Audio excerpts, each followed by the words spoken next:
¿Qué impacto tienen los materiales en la vida del hombre? ¿Por qué, a pesar de ser fundamentales para el progreso de la humanidad, su importancia suele pasar inadvertida? Muchas veces valoramos algo solo cuando nos falta. Entonces pensemos, ¿qué pasaría si en un instante desaparecieran todos los materiales desarrollados por el hombre desde épocas remotas? ¿Qué sería de nosotros? Desaparecerían los medios de transporte, las comunicaciones, la indumentaria, las calles, las viviendas, las ciudades. Nos encontraríamos desnudos, deambulando en busca de alimento, refugio y abrigo. Gracias a una tarea que comenzó hace más de 2 millones de años, se desarrollaron infinidad de materiales que nos permiten vivir de la forma en que lo hacemos.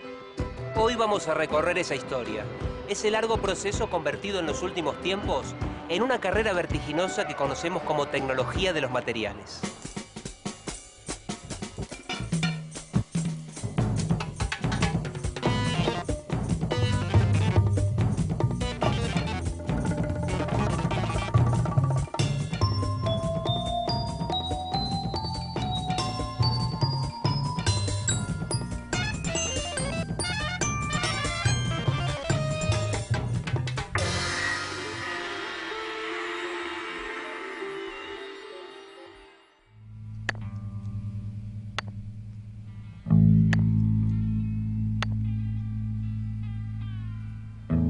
Si hablamos de tecnología, seguramente nos resultaría extraño relacionarla con los primeros hombres y mujeres que poblaron la Tierra. Sin embargo, podríamos decir que son sus padres y que la tecnología nació a los golpes. Un ser prehistórico, hace más de 2,5 millones de años, golpeaba 2 piedras entre sí. Una se quebraba en 2 partes. Pronto nuestro antecesor descubrió que sus bordes eran filosos y le permitían cortar una rama, cazar, cortar alimentos, defenderse de animales y de otros hombres. A partir de su hallazgo y con el tiempo, se crearon hachas, lanzas, cuchillos, flechas, herramientas que facilitaban sus tareas. Había comenzado la Edad de Piedra y ante la necesidad de dominar la naturaleza, había nacido la tecnología y con ella la historia de los materiales.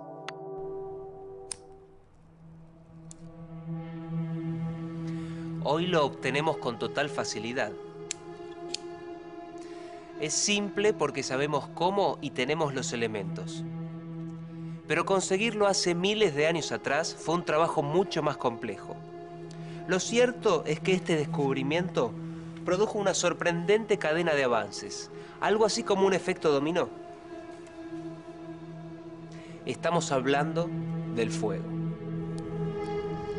A medida que el hombre fue evolucionando, las herramientas de piedra le permitieron trabajar el cuero, el hueso, la madera y mejorar su calidad de vida.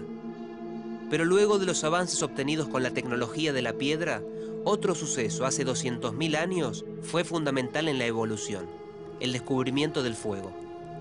El fuego le permitió al hombre iluminarse, protegerse del frío, cocinar alimentos, trabajar en cuevas o túneles buscando piedras para el tallado, o minerales de colores para pintar en las cavernas, decorar sus cuerpos o adornar los artefactos que comenzaría a producir. La posibilidad de trabajar en túneles a la luz del fuego marcó el nacimiento de la industria minera, que permitió disponer de nuevos materiales y materias primas, y así continuar con la evolución. A esto se sumó otro avance tecnológico, la alfarería, que le posibilitó fabricar recipientes para preservar los alimentos, además de ladrillos y tejas para sus viviendas. A su vez, los hornos de alfarero fueron la base de los futuros hornos de metales, y con ellos se dio el inicio de la metalurgia. Toda esta evolución prueba una constante que observamos en todos los tiempos. El desarrollo tecnológico en un área contribuye al avance en otros campos de la ciencia en una magnitud hasta ese momento imprevisible.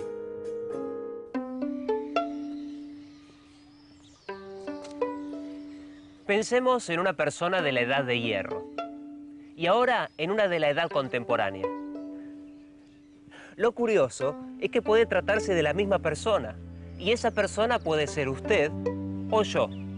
¿Confundidos? Veamos algunas clasificaciones que despiertan controversias. Un reflejo de la importancia de los materiales en la vida del hombre es que la prehistoria se dividió en 3 edades de acuerdo a los materiales que prevalecían en la fabricación de sus herramientas: la edad de piedra, la de bronce y la de hierro. A partir de la escritura, comenzaron las edades históricas: antigua, media, moderna y contemporánea. Pero si hablamos de la historia de los materiales, en general se señalan tres edades: la de piedra, la de bronce y la de hierro, en la cual aún estaríamos viviendo.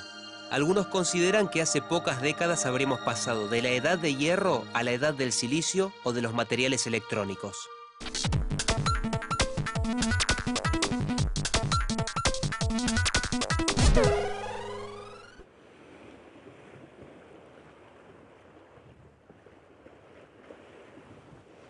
Las edades se dieron en distintos momentos en cada continente. Algunas fechas son difusas, otras muy precisas. Si nos preguntamos qué introdujo Colón en América, muchos dirán la lengua, la religión, pero si pensamos en tecnología y materiales, lo cierto es que con Colón y sus navegantes también llegaba a América la Edad de Hierro. Pero comencemos un poco antes y veamos por qué podemos decir que África, hoy el continente más pobre y más relegado, es en cierto sentido la cuna de la tecnología. A través de estudios de ADN, se pudo determinar que hace aproximadamente 50.000 años, el Homo sapiens, partiendo del África, se lanzó a la conquista del planeta. Llevaba las tecnologías de la piedra, del fuego, de la alfarería y demás conocimientos que había acumulado a lo largo de la historia. Los desarrollos tecnológicos posteriores en cada continente se produjeron en épocas diferentes. En este desarrollo desigual jugó un papel fundamental la posibilidad de comunicación y de intercambio entre las diferentes regiones. La edad de cobre, como transición entre las edades de piedra y de bronce, se desarrolló en América del Sur en forma totalmente independiente de Europa o de Asia. Y la edad de hierro se inició en América recién en 1492 con el descubrimiento del continente. A otras regiones del mundo, como Australia y la Polinesia, la edad de hierro tardó aún más en llegar. Comenzó hace aproximadamente 2 siglos, cuando el uso del metal fue difundido por los europeos. Otra prueba de cómo las edades se dieron en distintos tiempos según la región del mundo la encontramos en la isla de Pascua. Se considera a sus moais, imponentes monumentos de hasta 12 metros de altura, el logro más destacado de una civilización en la Edad de Piedra. Sin embargo, fueron construidos entre los siglos X y XVI de la era actual. El aislamiento geográfico de esa sociedad en el Pacífico, a 3.700 kilómetros de la actual costa chilena, impidió que otras tecnologías llegaran antes, como la del bronce, que en el territorio de la actual Tailandia era conocida 4.500 años antes de Cristo, y en zonas del Asia Menor 3.000 años antes de Cristo.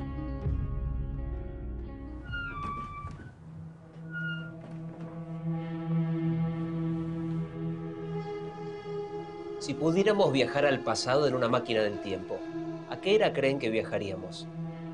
La respuesta es simple. Podemos tener casi la certeza de que viajaríamos a la Edad de Piedra, simplemente porque el 99,7% de la historia de la humanidad transcurrió en ella. ¿Y cómo fue el paso de la Edad de Piedra a la de cobre? Una vez más tuvieron relación el fuego y los golpes.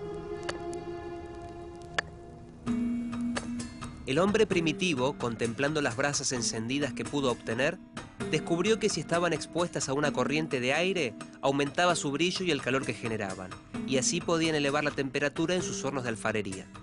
Si alguna de las piedras coloreadas que usaban para decoración era un mineral de cobre, al ponerlas en contacto con el carbón incandescente, el mineral se reducía a cobre metálico y se fundía. Al apagar el horno, quien lo estaba usando se habrá encontrado entre las cenizas con glóbulos metálicos rojizos. Había descubierto cómo producir un nuevo material, el cobre metálico. Podía deformarlo golpeándolo con una piedra y fabricar objetos. Si reunía muchos de esos glóbulos metálicos y los fundía juntos, podía crear piezas como hachas, espadas y puntas de flecha. No eran tan filosas como las de piedra, pero eran menos frágiles. Además, se les podía dar formas imposibles de lograr con la piedra. Entre los primeros indicios de producción de cobre se encontraron los de la civilización del Valle del Indo, hoy Pakistán, que datan de unos 4.300 años antes de Cristo. También se encontraron en el sur de Turkmenistán y en el norte de Irán, lo que sugiere un importante intercambio de productos e información. En esa época, para producir el cobre metálico, los hornos debían contar con una corriente de aire forzada, que podía obtenerse construyéndolos en zonas adecuadas o soplando con tubos cerámicos o bien usando fuelles. En Asia, la edad de cobre apareció 4.300 años antes de Cristo. En Perú, con hornos instalados en las laderas de la montaña, recién 1000 años después de Cristo.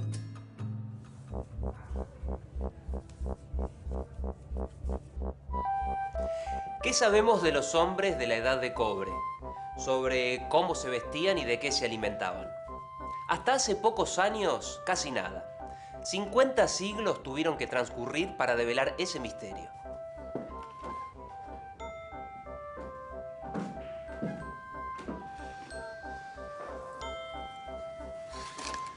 Una historia que comenzó cuando dos alemanes salieron a hacer turismo de aventura por los Alpes.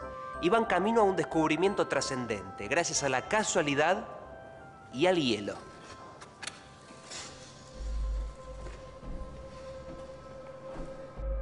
Septiembre de 1991, frontera entre Italia y Austria. Dos turistas encontraron un cuerpo en un glaciar. Supusieron que era el cadáver de un escalador, pero los estudios revelaron que su muerte se había producido 3.300 años antes de Cristo. Era un hombre de la edad de cobre. Los italianos advirtieron que el cuerpo había sido hallado apenas 92 metros dentro de su territorio. Lo reclamaron y desde 1998 se exhibe bajo el nombre de Ötzi, el hombre de los hielos, en el Museo Arqueológico de Bolzano, Italia.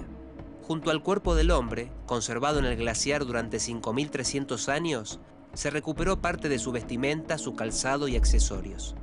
El cabello contenía partículas de cobre y de arsénico, lo que hace suponer que había participado en tareas de producción y de fundición de cobre.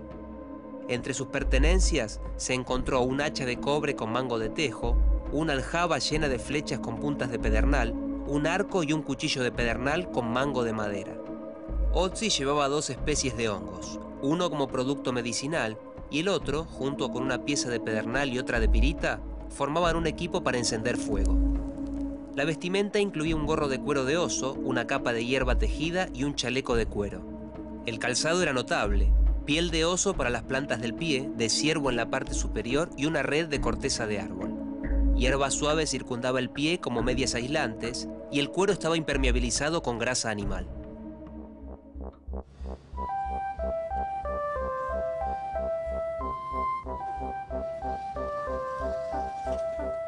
Un último dato anecdótico sobre el hombre de los hielos. Un profesor checo hizo una reproducción de su calzado y lo probaron escaladores. Lo encontraron tan cómodo y seguro que un fabricante analizó la posibilidad de comercializarlo, inspirándose en la tecnología de hace 5.300 años. Ahora dejemos a Ötzi y volvamos a la primera civilización conocida del sur de Asia para entrar en la Edad de Bronce. Valle del Indo. Sus pobladores, después de 1000 años de usar el cobre, mejoraron sus propiedades agregándole estaño para obtener lo que hoy conocemos como bronce. Si consideramos que los metales puros son más blandos que sus aleaciones y que una aleación funde a menor temperatura que el metal puro, podemos afirmar que el bronce es un material que funde más fácilmente y que es mucho más duro que el cobre. Fue así como el bronce desplazó al cobre en su uso para armas, cascos o armaduras. Pero, ¿por qué no se lo empleó en carruajes o puentes? La respuesta es simple. Los minerales de cobre necesarios para obtener el bronce no son muy abundantes en la naturaleza, por lo que resultaba imposible encarar grandes construcciones y para estos usos el hombre debió continuar con el uso de la piedra. Con los años, la isla de Chipre se convirtió en una fuente importante de cobre que se comercializaba en lingotes, en tanto que el estaño podía provenir de parajes tan lejanos como las Islas Británicas, lo que demuestra que la navegación ya estaba muy avanzada.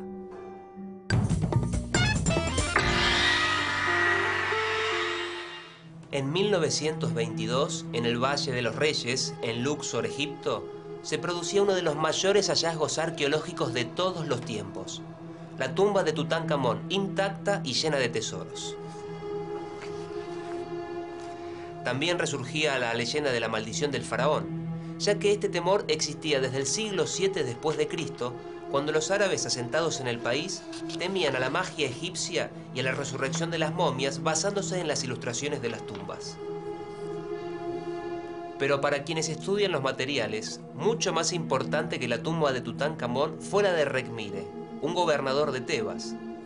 Lo curioso es que su importancia se debe justamente a las ilustraciones, pero que en este caso, lejos de alimentar leyendas de maldiciones, fueron una bendición, ya que permitieron obtener datos sobre las tecnologías en la antigüedad.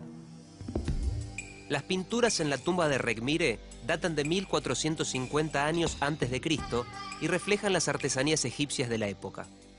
Con referencia al trabajado del bronce, muestran a un grupo de operarios dedicados a fundir 2 puertas para el templo de Amún en Karnak. Ejemplos simplificados de esos dibujos destacan a operarios que avivan el fuego mediante fuelles, vertiendo bronce fundido en embudos del molde de las puertas. Además acarrean lingotes de cobre y otros metales para fundir. Según las referencias, las fundiciones eran sucias y peligrosas, aunque el arsénico usado para alear cobre, que diezmaba la salud de los fundidores, se había abandonado alrededor del año 2000 a.C., una práctica que en Sudamérica continuó hasta poco antes de la llegada de los conquistadores. Calor extremo generado por el fuego en hornos especiales. Frío intenso producido en hielos milenarios. Al frío le debemos la conservación de cuerpos y de materiales de otras eras. En el calor está la pista para responder a una pregunta clave. Si ya tenía los hornos para producir cobre y fundir bronce, ¿por qué el hombre tardó nada menos que 2000 años en entrar en la Edad de Hierro? El aparente retraso para ingresar en ella se debió a que los hornos no estaban preparados para alcanzar las temperaturas necesarias para fundir el hierro. El cobre funde a 1083 grados centígrados, y si se agrega estaño o arsénico, la temperatura necesaria para fundir la aleación baja entre unos 50 a 100 grados centígrados. Para fundir hierro se necesitan 1535 grados centígrados, hasta ese momento una temperatura inalcanzable. Lo cierto es que el hierro fundido no se llegó a conocer en Europa hasta el siglo XIV después de Cristo, y fue gracias a la construcción de hornos con una considerable inyección de aire. En los primitivos hornos de cerámica es muy probable que el mineral de hierro reaccionara con el carbón incandescente. Pero, debido a la relativamente baja temperatura, no se producían gotas de metal fundido, de modo que la tecnología desarrollada para el bronce no se pudo usar con el hierro. El mineral de hierro se convertía en metal y quedaba reducido a la forma de esponja, con sus poros llenos de escoria. Una esponja que era observada como un desecho inútil. Golpes y más golpes. Golpeando 2 piedras, el hombre inició la carrera de la tecnología. También a los golpes, entre el año 1000 y el 1500 a.C., descubrió el secreto de cómo trabajar el nuevo metal que dio nombre a la siguiente edad de la humanidad. Así nacía el hierro, entre el calor y los golpes. El hombre aprendió que si golpeaba aquel residuo de los hornos, hasta entonces inservible, cuando aún estaba muy caliente, la escoria salía de los poros y el compuesto se compactaba en una pieza metálica sólida. Ese nuevo metal, el hierro, era mucho más duro que el bronce. Fueron los hititas quienes descubrieron esta forma de trabajar el hierro entre 1000 y 2000 años antes de Cristo. Golpeando en caliente se podían soldar pedazos entre sí y crear piezas mayores. Se les podían dar formas y fabricar espadas, escudos y hasta ruedas. Como en tantos ejemplos a lo largo de la historia, la adopción de una tecnología implica superioridad y dominio.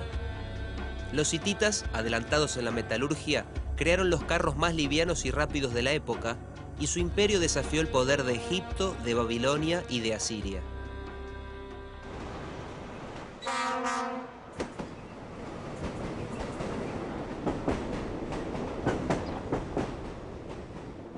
Hasta entonces se producía lo que hoy conocemos como hierro forjado.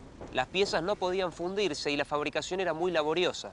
Entonces, ¿qué ventajas fundamentales tiene el hierro sobre el bronce? La abundancia de los minerales de hierro frente a la escasez de los minerales de cobre y de estaño lo convertía en un material muy accesible. Otra ventaja es que el hierro es más duro que el bronce. El uso del hierro tuvo un gran impacto en las actividades del hombre. Se crearon pinzas y martillos que facilitaron el forjado del propio metal y se hicieron arados, guadañas, picos y palas que simplificaron las tareas agrícolas. Cuando el hierro pudo ser fundido, con el transcurso de los años, comenzó a desplazar a la piedra en las estructuras de los puentes y permitió la construcción de equipos y máquinas impensadas para la época, como las máquinas de vapor. Con el hierro surgieron nuevas tecnologías en el transporte, en la agricultura y en la fabricación de infinidad de productos. Con la ayuda de equipos de hierro, se descubrieron nuevos materiales y metales, como el aluminio o el titanio, cuyos minerales eran abundantes en la corteza terrestre, aunque los hornos existentes hasta entonces no podían reducirlos a la forma metálica. Para su producción, fueron necesarias máquinas con estructuras de hierro que generaran electricidad. ¿A quién le debe el vidrio su difusión y aplicación a objetos cotidianos? A los fenicios, y también a otro material, el hierro. Su historia se remonta a 5000 años atrás, cuando en Oriente se fabricaron los primeros artículos de vidrio. Hallazgos en diversas tumbas prueban que en el antiguo Egipto los artículos de vidrio estaban reservados a reyes o faraones. Egipto se convirtió en el principal proveedor de objetos de vidrio de las cortes reales entre los siglos IV y I a.C. Fue entonces cuando los fenicios iniciaron la técnica del vidrio soplado, que permitió la producción a gran escala y convirtió el vidrio en un material de uso común. Y en esto la clave fue el hierro. Tubos de cobre en contacto con vidrio fundido eran imposibles de manipular para el soplado por la alta conductividad térmica del metal. Tubos de bronce también se fundieron. En cambio, el hierro tiene baja conductividad térmica y alto punto de fusión. Podemos verlo cuando un herrero puede golpear el extremo caliente de una barra de hierro mientras sostiene el otro extremo con la mano. Lo mismo sucede con el soplador de vidrio cuando se utiliza un tubo de hierro. De esta forma se pudieron fabricar con facilidad botellas, copas y otros artículos de uso doméstico. Y el vidrio se convirtió en un producto accesible a la mayoría de la población. Hoy tiene aplicaciones sorprendentes, en comunicaciones, por ejemplo, a través de la fibra óptica.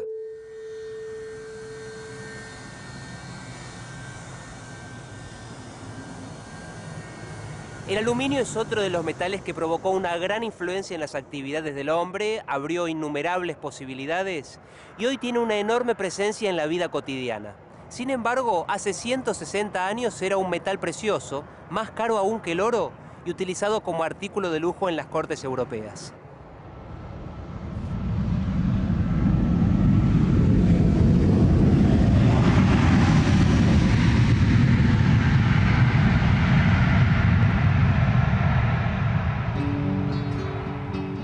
La razón de su alto valor y prestigio obedece a que el metal apenas podía producirse en ínfimas cantidades por un método muy costoso. Pero en 1886 se desarrolló el método que permitió producirlo en forma económica y convertirlo en el metal que hoy vemos en múltiples aplicaciones. El hecho de ser liviano y mecánicamente resistente convirtió el aluminio en un material clave para la industria aeronáutica. Se utilizó en las estructuras de los antiguos dirigibles y actualmente se emplea en los aviones de línea.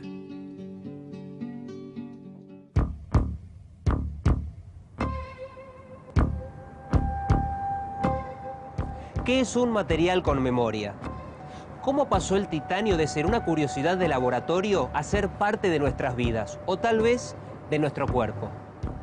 ¿Qué materiales permitieron que hoy podamos sostener en la palma de la mano una computadora que en sus inicios pesaba 27 toneladas? ¿Por qué el adobe de los antiguos egipcios es un antecedente de materiales que actualmente impulsan la tecnología aeroespacial? Detrás de cada material hay decenas de historias. Pero esas historias son material de nuestro próximo programa.